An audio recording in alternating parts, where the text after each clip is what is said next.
You recording as well? Yeah, I'm going. All right, perfect. Yeah, let's just get into it. Sounds good. Attempt number two. Yeah, the first one was so good that we couldn't release it. Yeah, we just had to record from the beginning. It was just too good, too good. Well, How are you thanks for doing having me today, on. man? I'm doing great. Yeah, man, That's good. That's good. Web3 keeps me up at night. You Best thing. what? I said Web3 keeps me up at night. Yeah, thank you for coming on at this a late hour your time. You crazy bird. Yeah, I'm up at this hour every night. My schedule's pretty crazy. Yeah. Right. Yeah. Let's. Should we start from the history? Probably. Sure. Yeah. Let's. How did you get here, and like what drew you in here? Yeah, so the main thing that brought me in was I run a text based game called Waterdeep, and one day someone, it's Ronan Wigawa, came into the Mud forums and was asking for someone to test one of his games. That game was Eternal. And Mm. so I went and I played Eternal and I gave him some initial feedback and he gave me the NFT Bible. And so I dug into NFTs and I came back and gave him some questions. And then I looked around the internet. I said, well, what communities can I find? And so I saw like Metacartel and Metagame and kind of just jumped right into the rabbit hole. And from there, like I was working a day job, and like on my way to Starbucks and stuff like that, I would basically chat about ethos of Web3 and kind of where we are today. And then we had the first web conference at Intercon. Yeah. I think that was one of the things that like really kind of solidified me and Metagame. But yeah, I came in Yeah.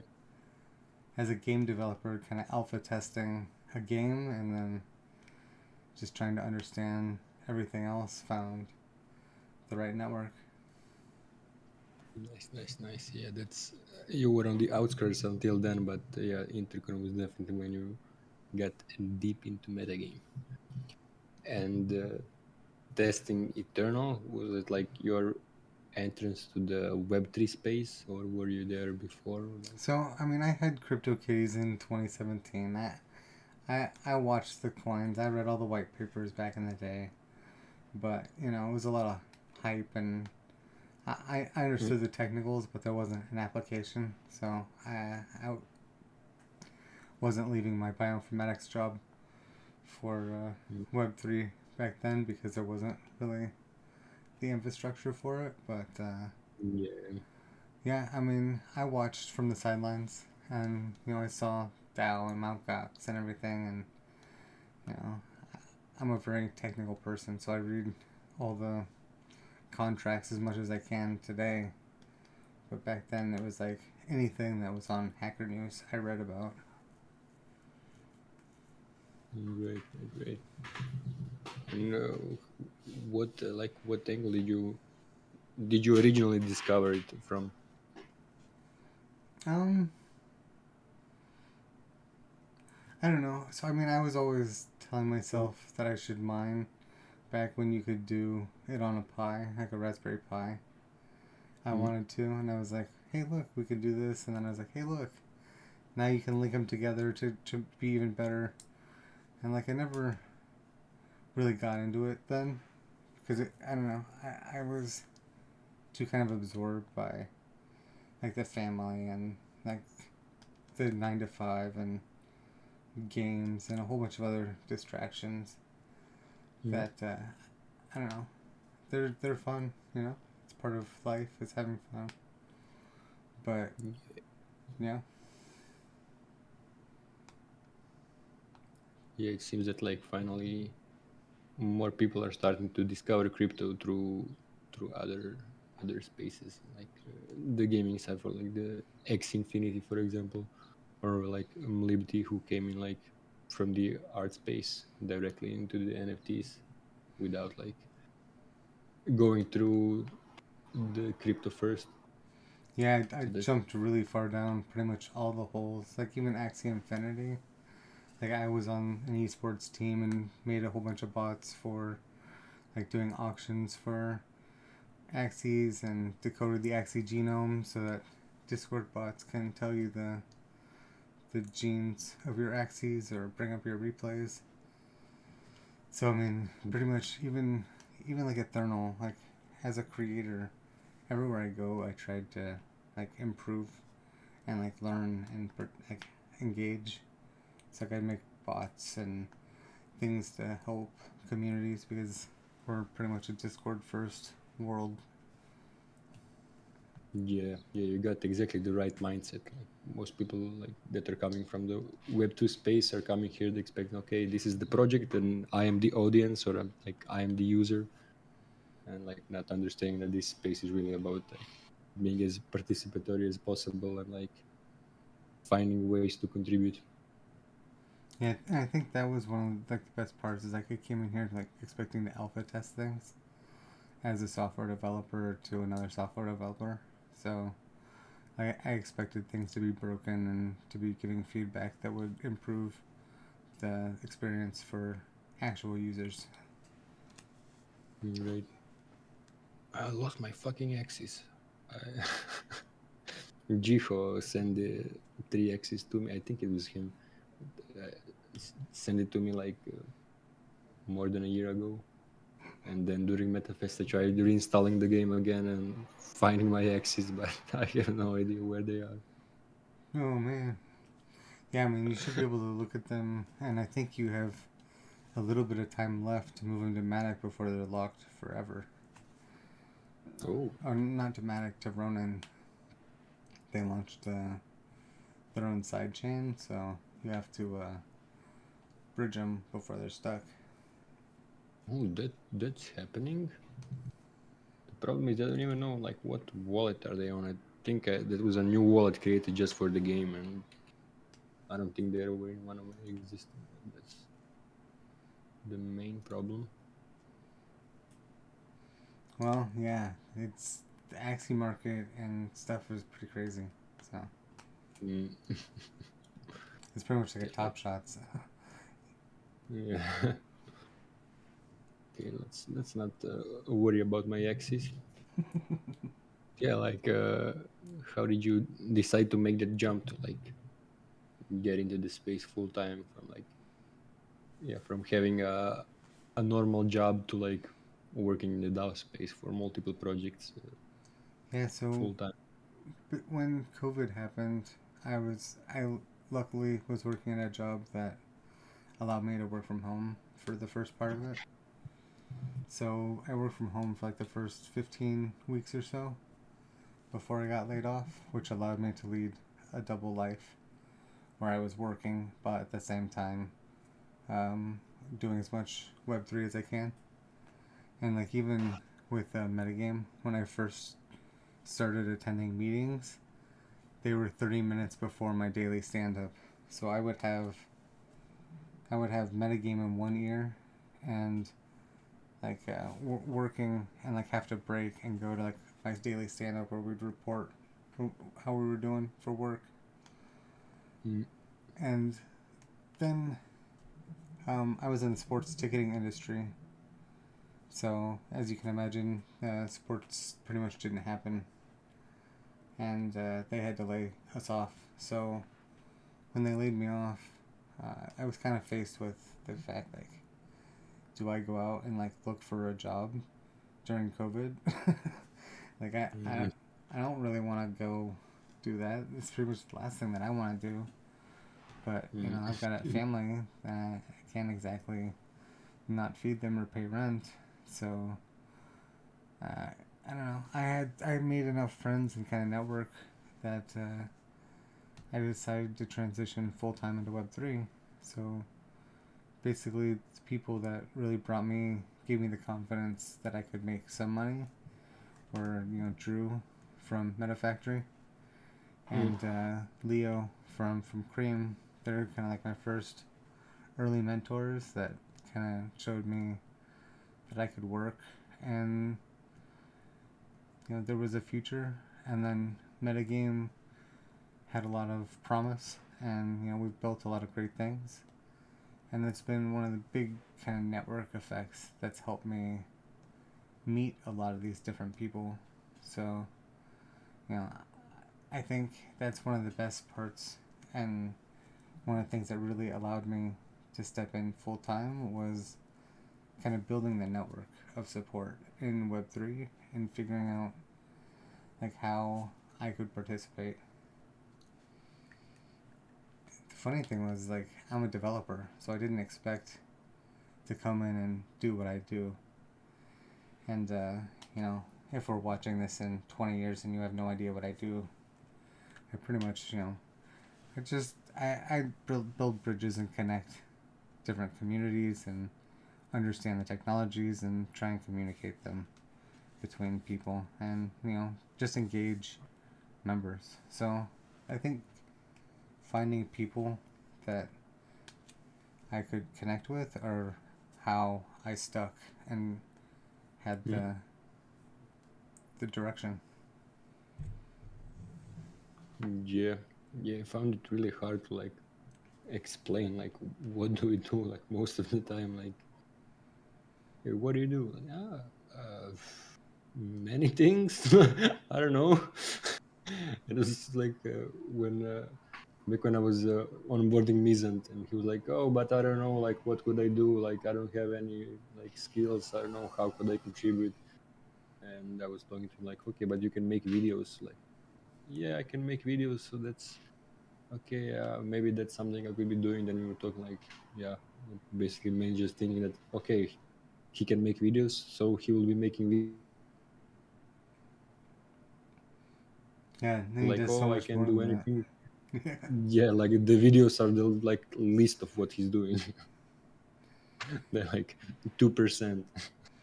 Yeah, that's like one of the best parts about metagame, right? Is like the game is real life. So by us understanding the metagame and getting better, we get better and level up our real skills. Mm, right. Yeah, and we still need to put together all this stuff, but yeah, really create a place where anybody can, like, even if they have zero skills, find something that they can do, or at least something they can learn how to do and then do it. Because there's definitely a lot of space for like generalists. Well, that And we've got a yeah, ton of stuff to do, right? We've got so mm, much work that we need to do, and we need people that are willing to do the work and that are competent. But you know, half of it is showing up and understanding the process rather than like being passive. mm, right. Yeah, sometimes when I explaining MetaGame, like how we're building this quote unquote new world, and then some people like ask me, "Oh, so will there be basic income?" And I'm like, "Yeah, at some point maybe, like, but like basic income is like needed when there's like technological unemployment, or like people can't find jobs. But at MetaGame we have too much work to do, so like we don't need to be basic income. There's shitload of work to do. Just start contributing, and you'll easily earn money." Right.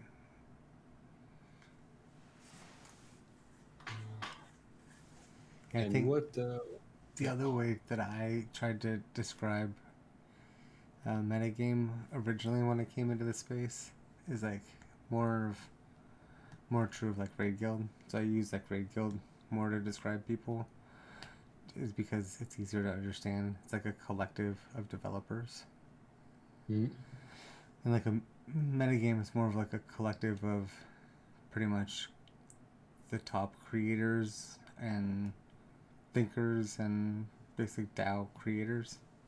It's like token engineering are all about creating tokens. We're all about creating Web3 aligned people and putting them where they need to go. right. Yeah, the onboarding machine. Yeah. Making it fun. Yeah, we really need these memes to explain metagame. That's I was really struggling explaining it at the beginning, and that's why I slowly started putting out these narrative pieces like the decentralized factory and the onboarding machine and things like that. Because otherwise, it's just yeah, it's like a decentralized society. It's like a real life MMORPG. And yeah, even people who are into like MMORPGs, they're like, okay, but how do you like what? But Yeah. yeah, to most people, it's just completely unknown territory. Like the donut economics book says, is like to break the model, not only do you have to convince people that you're right, you gotta give them a different model that they can picture. So, like, having images and something that they can relate to is like 80% of the battle. Like, even being Mm, right doesn't matter if they can't, like, understand it easily. They'll fall back to their old models. right, right.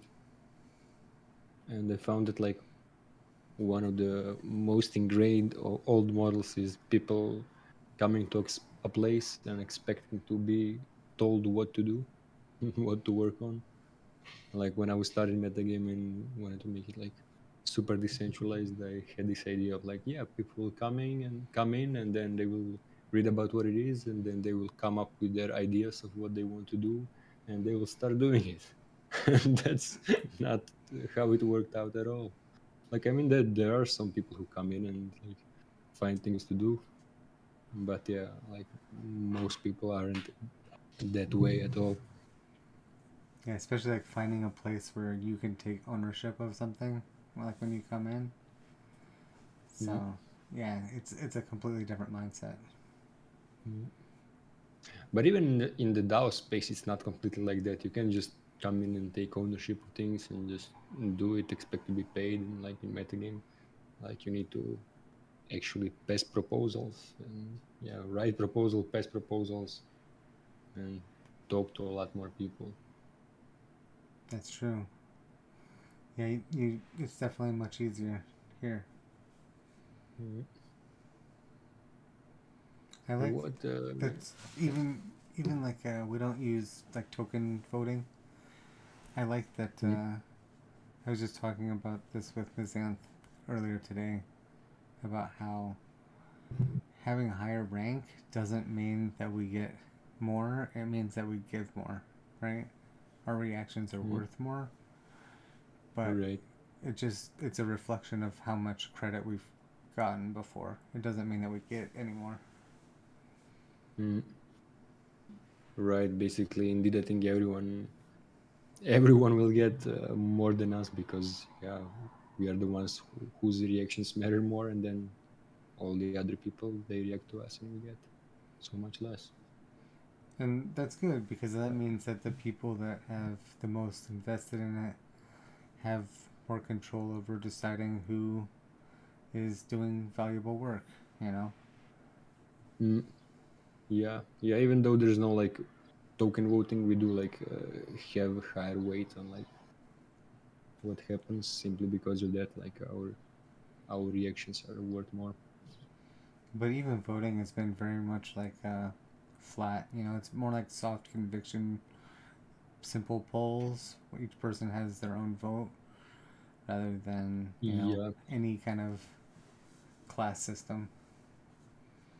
yeah, I really highly prefer that. Like I remember like when I was first getting into DAOs, a lot of people were explaining them as like, oh, DAOs are like democratic organizations. And I was like, no, that's not true at all. Like they're oligarchies. And like it might even not be that terrible yet because like most DAOs are only just getting started and all the people that are in there are like also just getting started. So like the votes may be like somewhat equal, but like the wealth inequality in crypto is actually much worse than in the real world. And like yeah, imagine just some Bitcoin maximalists coming in and trolling your projects with their high weight votes and shit like that, like whales steering the projects away, and yeah, basically rich people telling poor people what to do. Like it's not what we came here for. Exactly. Yeah, that's. I think that's one of the other like most powerful things that hit me from metagame. I think it was like Peter back in the day. I'm not sure though, but they said about instead of trying to give $10 to a person, trying to give $1 to 10 people, and kind of it's more important to make sure that enough people have enough than Mm, some people get rich. And if we consider like the wider metagame, like the wealth inequality, like the value that we can provide to people that are already less economically stable, like it's a lot more powerful, you know. Instead of mm, someone like me, like living in California is very expensive, you know. It it's it takes a lot more money for me to survive than it does for someone else. They could probably survive mm. on my budget for an entire year. So, Yeah, at you know, at that in that way, you know, we shouldn't be trying to give everyone penguin level salaries or trying to give me a salary that I need. It's more important that we grow the donut for everyone so that everyone has their needs, and you know, I make sure that my needs are met outside of that circle. So, and I do that, and you know, that's fine. And the circle doesn't right. have to meet all Yeah, of the spikes. right. Yeah, yeah. Yeah, and I don't want it getting like, okay, like wealth inequality is bad, like we should get rid of wealth inequality. Like it's not that at all. Like if you ask me, I think it's way more important to like equalize the access to opportunities than like trying to equalize wealth. I think that's not a good idea. But yeah, just about governance. Like, do we really want to like create these oligarchies? And honestly, Yeah. each kind of organization is different, you know. So what we're doing here is not going to be reflective of what like a business is going to be doing or what you know other DAOs are going to be doing. So you know, trying to use the same kind of logic or tools to fit all these different people or groups is just a bad idea. So I'm really happy that you know we are following kind of our own pattern. Mm, yeah, yeah, that's true as well. Like if you have like a funding DAO, like an investment DAO, then it like does make complete sense that it's token voted because it's people who bring their money together, like they decide what to do with money. But yeah, it's different use cases and different require different methods. And I think a big problem still is just that like if you make it like one person one vote and without like having proper identities and cyber resistance, then people can just split their tokens and create infinite votes for themselves. So that's probably still a pretty big issue. You know, I even think something I as think crazy as like flash loan voting, right? If you leave it mm, open to just like pure trustless network of votes, entirely possible. yeah. think quadratic voting that Gitcoin is developing will be pretty cool. Like it will allow like it will still stay like token based, but yeah, I've done like with I've done some of the math. It does help, but it still boils down to like what was the gating reason that you had the token voting in the first place? And if you know if it is pure democratic, I mean, as you say, like the civil resistance for quadratic voting is a lot easier to game. So there's definitely cons to that as well, you know. mm, So I mean, it's just yeah, using the right tools and understanding them, and I think that's kind of the thing, right? Is we gotta figure out all these tools, and metagame gets to play with all of them, and we have enough people that are connected that we deep dive into most of them just for fun. Mm, So right. as we And probably experiment. like, yeah, like probably the main reason this like democratic voting works in metagame is because we've limited the number of players. Like if we made it open, then yeah, you just can't make it work. Yeah, and probably yeah, people come up with something that's neither this nor that, and that will end up used the most. Yeah, we are experimenting. We're trying to make it democratic. People are others are making token voting, and definitely neither are ideal. At least not in the current form. Yeah, but if we didn't have different spaces trying different things, we wouldn't learn as fast. So I think having that shared space is one of the most important parts of it, and one of the big ethos that metagame drives to people is like cooperation over competition. Mm, yeah, but we do need competition also between all of these different concepts and methods, just to see yeah how many different versions people develop, and like yeah which one end up working the best, Yeah, I mean, and then collaborating. competition's just natural based on our space. And in my last Mag NFT article, I wrote about like the crypto year, and I said, right, so my equation is that there are four crypto years in one cycle of the sun, and that Mm, it has to do with the fact that like a normal work day is normally 8 hours, and then mm, in crypto we pretty much work around the clock, so 24 hours a day, just by the fact that our teams are worldwide. So by the time I'm going to bed at 3:30 in the morning, I've pretty much handed off my work, and you know sometimes we'll have giant work sessions where we get more work done in a day than people get done in a month. So mm, I said basically every 3 months equates to 1 year, and that's kind of yeah. true. Like every season we have kind of our flares of activity, like DeFi summer. And it's kind of it's the attention, right? We all have like a limited amount of focus, and we can only like deep dive into so much at once.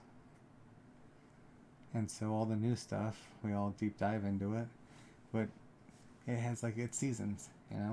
And with so many different teams working that hard, the competition is naturally there. And anyone that's Yeah. not working 16 hours a day, uh, Skeeny told me, like, if you're working 8 hours a day, work 16 hours a day, and you'll see just like how far behind you're falling. And like when I was working the day job, you're like, what the fuck does that mean? Like, because when you work your job, you're like, okay, now I have to go home. I gotta take off the suit, right? I gotta take off the face, and I can finally unwind. And it's just you don't have that here. Like I'm doing exactly what I love. Everyone that's here is like doing this, and because they're creators. And so Mm, it's hard to compete with someone that's having fun. yeah. Yeah, definitely. Yeah, read a great article about like why TradFi has to lose against DeFi, and yeah, one of the big reasons was exactly that. Like you can't beat people who are here doing what they want to be doing. Yeah, it's what Drew says Let's all the time. we got a lot into yeah just talking, but this episode was supposed to be about you. No, So let's sure. yeah Like what draws you like what to metagame specifically? Like you've been spending even more and more time here lately, but even like originally, what do you think is that really made you like click here and yeah, So even stick around? originally, it was the people, and uh, originally it was like Yaler. Yaler was really big and like, hey man, can you do this? Can you do this? And like, you know, come to this meeting if you want to engage. And that innkeeper role is really kind of critical and engaging people that are on the fringes and not sure how to engage and how to participate. And Mhm. even like now, I find myself doing the same thing. You know, I want to talk to people that come in and see what they're about because the more I meet people, the more cool stuff I find out that we're all doing. And you know, I'd say some of my best friends in the world right now. You know, and Mhm. you know, even better than some of my meat space friends. You know, in these rooms. So I'm happy to hang out here and work because I was going to be working anyways. Now I have someone to listen to music to and someone to laugh about. And I mean, there's so much more that you get by sharing. So it's one of the reasons that I came here in the first place and I'm here every day. Nice, nice, nice. Yeah, definitely. The past few months have the metagame Discord has been crazy. Like pretty much at any time of the day, there's somebody hanging out in one of the voice channels. You know, it just goes to show you the love and like just how far the tentacle is spreading. Yeah, yeah, it's great to see. But yeah, I find most people say that like they're here, yeah, mainly because of the great community that we build. I think it still holds true that like as I've observed like a few months ago that like most people when they come here to learn and like okay they either want to learn about the crypto space or like what the fuck is metagame or they want like they want some work to do but then what actually makes them stick around is the community and yeah you ask them a few months down the road and at that point they are not here to learn but they're here because of the community. And that's one of the things we really kind of preach all over is community first. And you don't really see that until like you're into these communities and you see exactly what you're saying. It's that you come for the tech, but you stay for the people. Mm, right, right. how do you how do you do so much? What's your secret? Definitely an amazing wife that allows me the free time to do what I do. You know, I have I have a daughter that we homeschool as well. Mm, So imagine, like, not only am I doing all this, I'm also teaching, and I think you know having someone that helps manage the house and allows me to work, and she also does a lot of work for me. So it's like a big partnership even at home. But then kind of task management and you know I've got my sticky system. Luckily I got to close all these stickies today. It was a good day. So the the immediate work order, those are like the tickets that are like on the fire. Those are the plates that are spinning. And then I have a whiteboard as well, which are just like one word tasks that encompass major things I've got to do. mm. But those ones aren't like actively spinning. Some will, I mean, they get moved to the board, but yeah. Do you manage all of them with the stickies and the board, or do you also use some digital tools as well? Um, no, I mean, I pretty much use these. The other thing, I manage other boards. So I manage the Cream community work board, and that's on Trello. Raid Guild uses ClickUp for things. There's a lot of HackMDs. We use Notion. I mean, a lot of Metafactory uses Notion. So I mean, there's a lot of different tools that I use that are kind of outside of my actual focus. I'd say I pretty much live on Discord and in my physical world. I try and Mm, keep up with the other things, but they're a lot harder. right. I'm thinking about adding a sticky wall to yeah, the board for sticky notes on the wall, right to me. Oh, I love it, man. It's one of my favorite things. And we managed. So, Pacquion was the digital ticketing company that I worked for. And the entire company was ran on sticky notes almost. And that's like 150 developers split up into like teams of five. And we all had like different swim lanes. So, it's like eight different rows, which the rows are just different teams. And then each team just had their tickets as sticky notes. Yeah, it was really effective. Damn. I think the main reason I would want to do it, I'm usually like all for digital tools, but in this case, it will allow me to like they would just be visible the whole time next to me rather than another application that I need to open to remind myself Yeah, that exactly. I like conveniently ignore to open at times. Yeah, and like the best part about like doing a stand up with sticky notes is no one's gonna be like, oh, let me copy this or let me get this real quick. It's like, no, no, no. Your ticket's already on the board. If not, put your ticket on the board, you know? Mm, right. So you're forced to like actually talk about the work that was done rather than kind of like, or like why it's moving forward or not moving forward. Mm, right. What excites you about the yeah the next like 6 months to a year, not just a meta game, but like crypto or your life in general? Um, so, I mean, I'm taking on a lot of responsibility in a lot of different places. And just the next 6 months, I want to just keep working as hard as I can and make sure that the communities that I'm in have the tools that they need, and that we kind of shake out some of the problems so that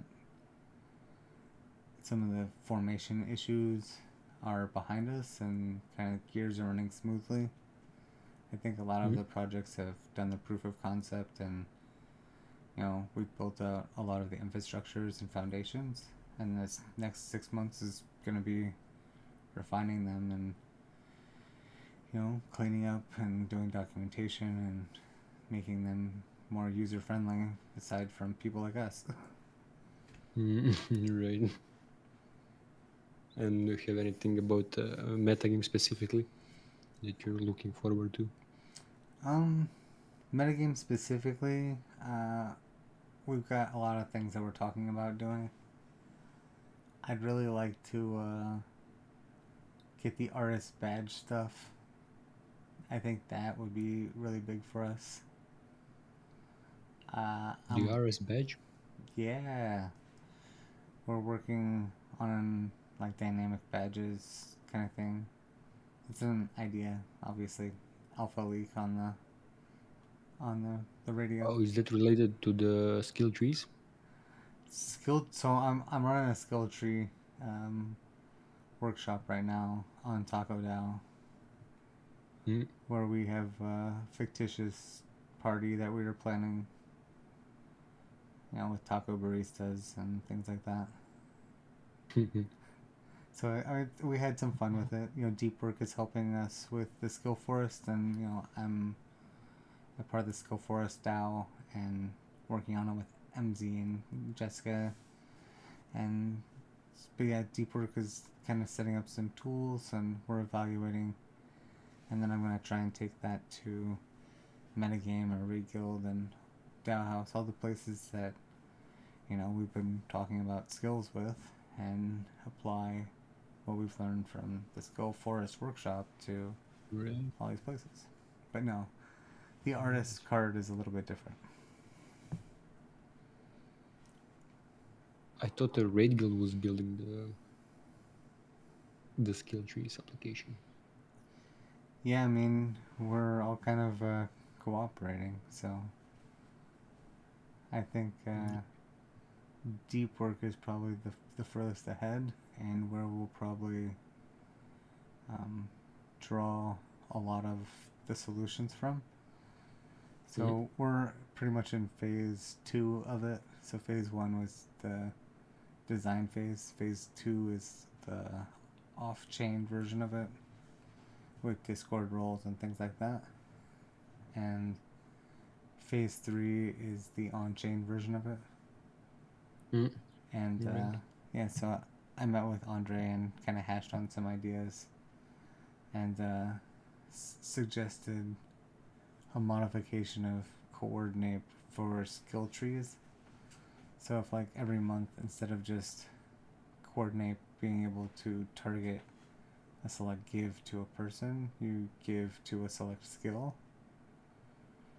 That Mm, that way, just like in LinkedIn, right, where we can recommend each other's skills.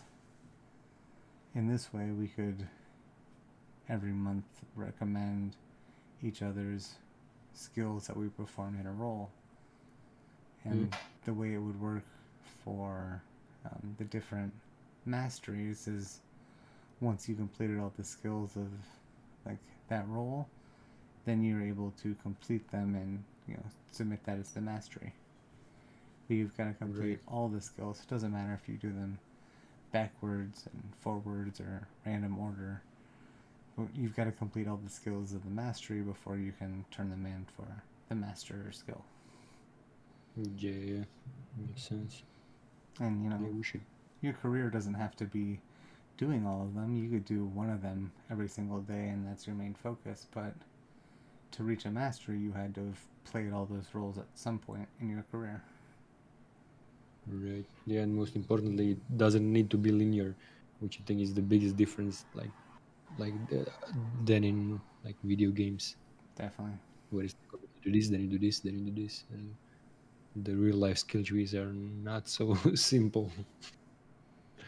But yeah, we should definitely shoot some seeds over there. Probably not this month because we're already. Yeah, I don't know if you've seen the calculation, the new sheet for the seeds, but yeah, we are paying back some more debts like to Gitcoin, to Metacartel, to Achievement, and also to the carbon footprint offsetting that we were supposed to do back at MetaFest. So there's that backlog coming up. Oh, But yeah, nice. No, I maybe didn't see it yet. yeah, Hamad just sent it to me while I was sleeping.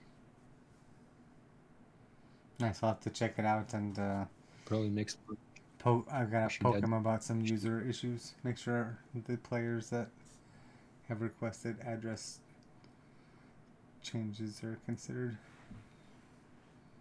Oh yeah, yeah, yeah, yeah, definitely. But yeah, then we should probably add it for the to the initiatives next month to give some support for the InterDAO project.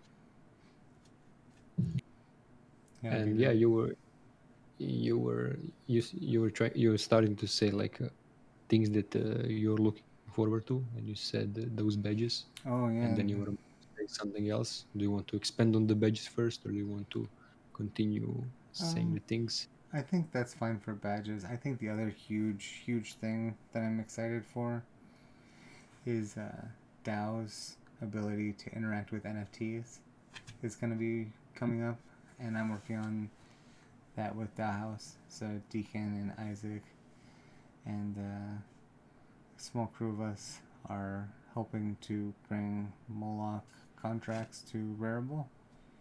So Hmm? Rarible completely open sourced their platform as the protocol, with the SDK.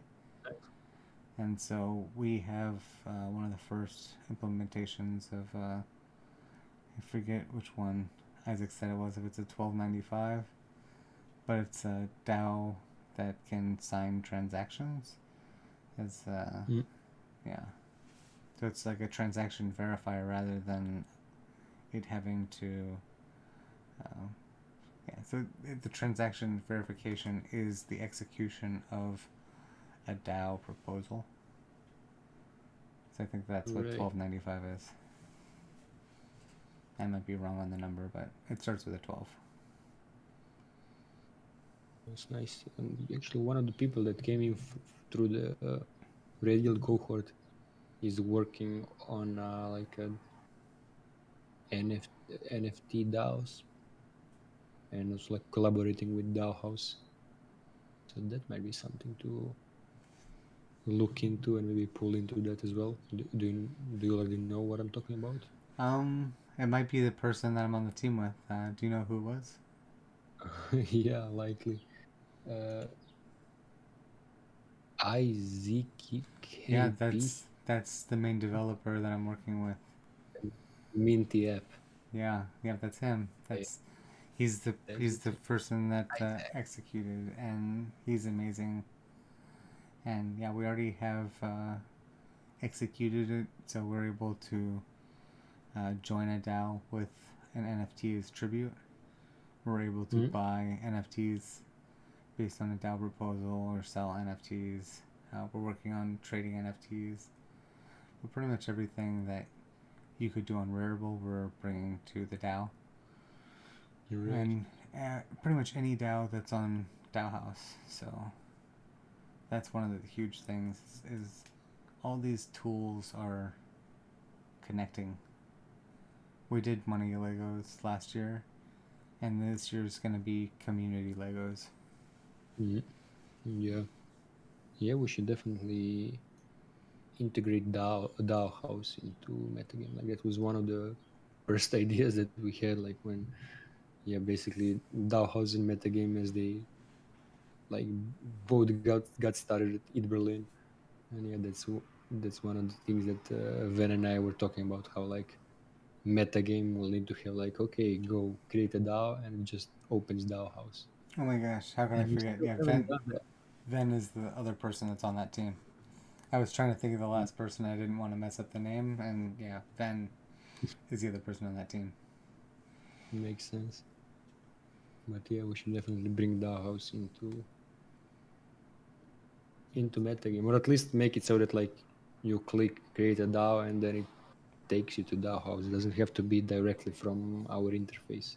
But yeah, time to bring all of these projects together as the plan was. You know, when I was studying metagame, I was thinking like, okay, so there are like all of these pieces to building like a decentralized society. All of these pieces already exist. We just need to put them together.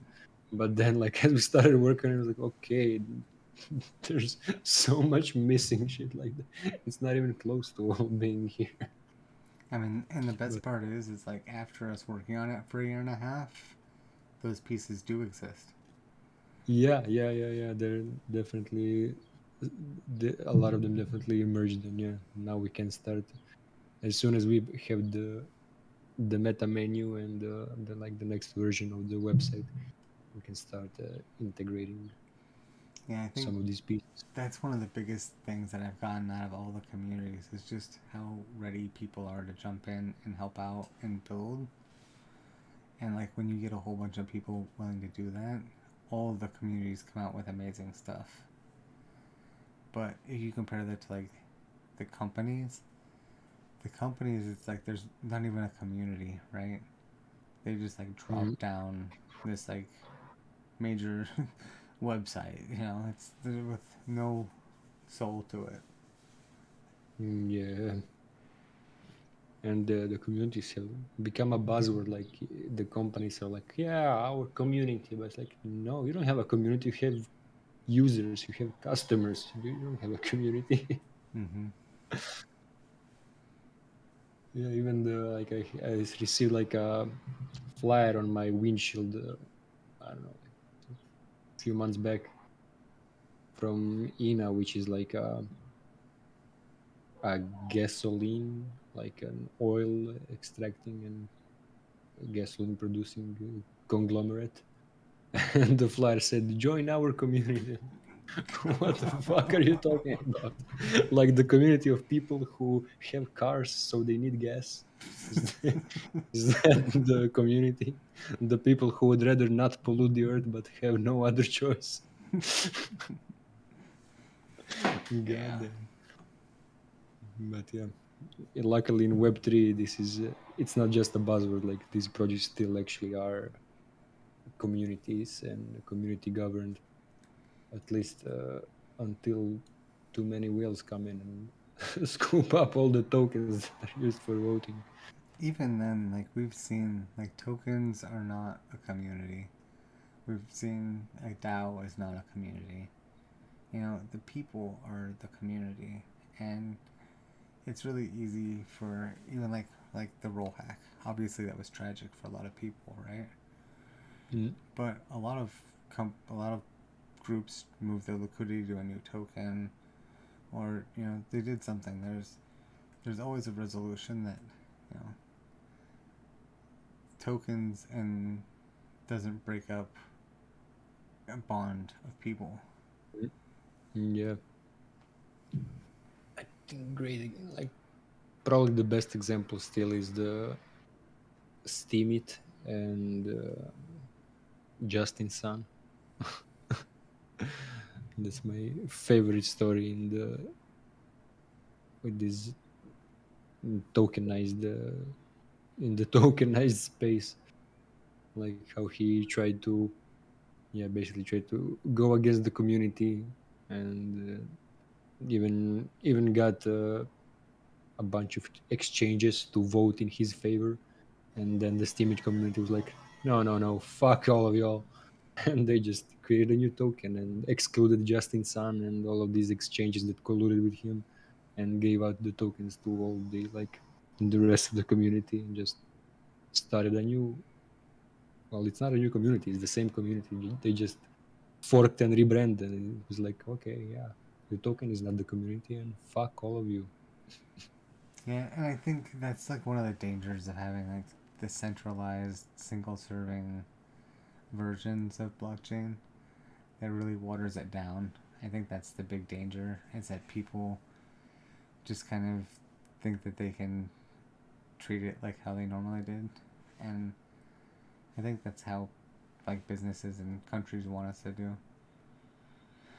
But the Mhm. real freedom comes from like understanding it and taking ownership over it. Right. Because as you said, like in that example, the community owned what they felt the platform should do, you know? And Mhm. that's the power that we have. Like if someone, you know, was truly against something, they can rage quit their portion of it and start a new one. You know, no one's locked into a contract in any of this. And I think that's the other huge part that people don't realize and like is the most controlling about their daily life is you're signed into a contract that anything you do during work hours or after work hours belongs to you know whoever your job is, especially Yeah. as a software developer. That's a big handcuff. And you know being able to work for, I think my DAO says I'm in 14 DAOs, but that's only on one platform. So Mhm. you know it's like all those different groups are different networks of people that I'm working with and value that I'm creating in all the different networks. So to have told me that I had to have only created the value for one network just hurts all of those people that I engaged with. It hurts me and basically puts someone else in control of the value I create. Right. Right. Yeah. And similarly, like in the, like when you live in this country, and like they can change the rules on you, they can do whatever, and like you're still here, and like If they wanted to force you to do something, they could force you. While in the DAO space, you can just say, "Fuck this shit" and leave. Like even if it's a complete dictatorship and like the people start the like there are like yeah whales going out against you and like whatever, you can just leave, like fork the project, create a new one, and fuck it. The I, ultimate freedom. I think that's the other really big thing that I've noticed is that it doesn't matter how big you are in the crypto scene. You know, you're still just a person, and most of the time you're seen as that. You know, like Vinay's a perfect example. You know, he was very friendly to me, and he's a very open and supportive person of the scene. You know, Mm, and our entire ecosystem. But at the same time, he's a person. You know, so I mm, think everyone that I yeah. mentioned, and like even if I go back to like my big lunches that I've had, everyone that's there is probably going to be a big name in crypto for the next 5 or 10 years. You know, Mm. until we find something better to do. And not that that's happening, but I mean, 10 years is a long time. Maybe we'll be in crypto VR then. Mm. But But yeah. every one of them is as directly connected as you and I are. You know, they're a DM Mm. away. They're a person. It's not like, hey, talk to my agent. Yeah, yeah, everyone is still super approachable and friendly. Right, yeah, well, coming up to almost an hour on my recorder. Yeah, I'm at So 56. yeah, yeah. Do you have any final thoughts? I feel like yeah, the last 10 minutes were kind of good closing, but yeah, I do want some final thoughts, like Yeah, whatever you want to. I think the main thing that I want to say is just to always give it your all. I also want to really credit sleep and like being able to understand your own limitations. I think the limits that we place on ourselves and our body and our mind are really hard sometimes. So it's important Mm, to take a lot of care and make sure that, if you're being stressed out by something, that you try and relieve that stress. And sometimes that is communication with your stress. Sometimes it's like understanding what's causing you stress. And, all that stuff is normal, especially in like a very volatile world that we're in. So it's important to be in it for the right reasons.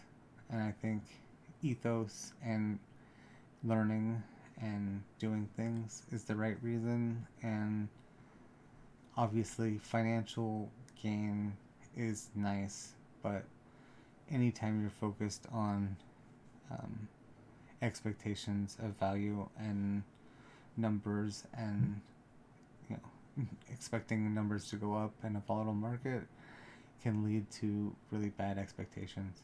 So having the right reasons that you do everything and show up to work every day is everything, and helps make sure that you balance yourself. And if you do have a hard time, know that that's okay too. Everyone has hard days, and making sure that you have connected with friends that you can talk to about your hard days is just as important as work. And that's why like engaging with people and building your connections and having fun while you work is just as important as creating the next project, because it lets you sustain and lets you be a person first rather than a machine. right. Well said. Well said. Yeah, and especially I think the part about caring about yourself is the most neglected currently in the space, since everybody is so yeah stretched between multiple projects and yeah just space moving so fast, everybody trying to keep up, and just it's long hours and a lot of stress. So yeah, it's definitely important to take a step back and take care of yourself. Yeah. All right. Yeah. Thank you. Thank you. This was awesome. Great talking to you. Yeah, my pleasure. Thanks for talking to me too. I'm sure I'll talk to you again later today. Yeah. See you around, man. All right, bye bye.